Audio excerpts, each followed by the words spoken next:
صحیح بخاری حدیث نمبر 46۔ طلحہ بن عبید اللہ کہتے تھے کہ نجد والوں میں سے ایک شخص حضرت صلی اللہ علیہ وسلم کے پاس آیا، سر پریشان یعنی بال بکھرے ہوئے تھے۔ ہم اس کی آواز کی بنبناہٹ سنتے تھے اور ہم سمجھ نہیں پا رہے تھے کہ وہ کیا کہہ رہا ہے، یہاں تک کہ وہ نزدیک آن پہنچا جب معلوم ہوا کہ وہ اسلام کے بارے میں پوچھ رہا ہے۔ حضرت صلی اللہ علیہ وسلم نے فرمایا کہ اسلام دن رات میں 5 نمازیں پڑھنا ہے۔ اس نے کہا بس اس کے سوا تو اور کوئی نماز مجھ پر نہیں۔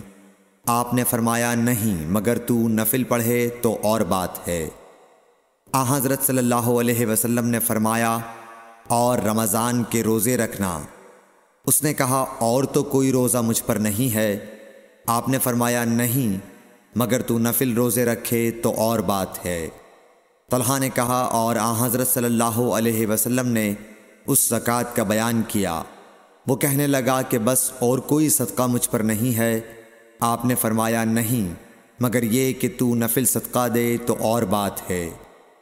پھر وہ شخص پیٹھ موڑ کر چلا گیا، یوں کہتا جاتا تھا قسم خدا کی میں نہ اس سے بڑھاؤں گا نہ گھٹاؤں گا۔